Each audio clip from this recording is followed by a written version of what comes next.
कथामृत कार्यक्रम विशेष भाव में श्रीमद् भगवत गीतारू आरंभ करवा। कारण अष्टादश अध्याय श्रीमद् भगवत गीतार जेहेतु मोक्ष संन्यास योग अष्टादश अध्याय प्रभु श्री जगन्नाथंकर ए क्षेत्र होची महान क्षेत्र। आमे से 11 नंबर श्लोक अष्टादश अध्याय ता मध्य विशेष भाव में आवृत्ति करवा। कारण श्लोक संख्या होची 11। भगवान कहउछंती नहि देह हृता शक्य त्यक्तुम कर्मण्य शेषतः जस्तु कर्म फल त्यागी सत्यागीत्य विधीयते।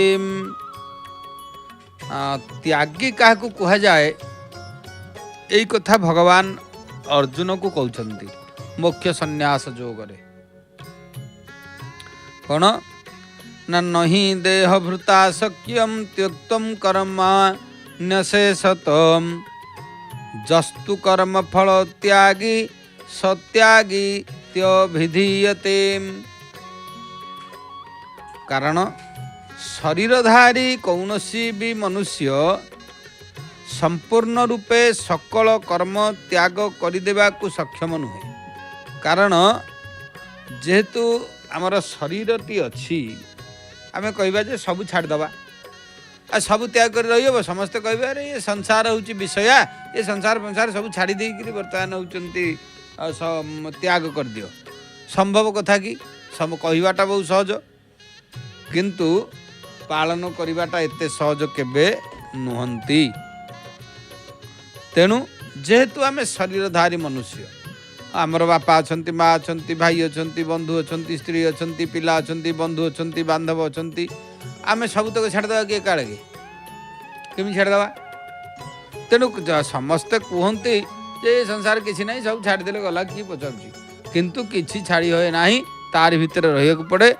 तेणु कारण शरीरधारी कौन भी मनुष्य संपूर्ण रूपे सकल कर्म त्याग करने को सक्षम हेबे नाही। यही कथा भगवान कहले क्या अर्जुन को कहले अरे अर्जुन हाँ ये शरीर जो माने होचंती जार शरीर अच्छी से सब केमती छाड़देव तार तो शरीर आग प्रथम अच्छी।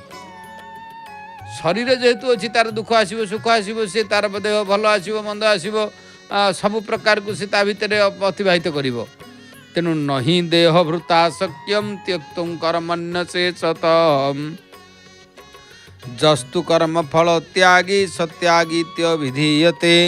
तेणु जे कर्म फल त्यागी ताकू ही त्यागी बोली कह ताले प्रकृत त्यागी को से ना होचंती कर्म फल त्यागी जे सी होचंती प्रकृत त्यागी।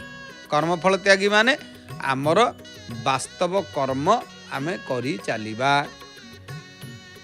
वास्तव कर्म गोटे अच्छी अवास्तव कर्म गोटे अच्छी। जो कर्म गुड़िक सुकर्म जहाँ कले ए संसार विधि विधान भितर से कर्म जाउची से भली कर्म आमे जदि करिबा तेबे कौन हम कर्म करी कौनसी प्रकार होचंती से कर्मर फल को होचंती आशा करिबा नाही। आमर कर्तव्य है आमे कर्म करी चलिबा किंतु तार फल भगवान कौन देबे न देबे से कथा सी होचंती तार विचार करिवे।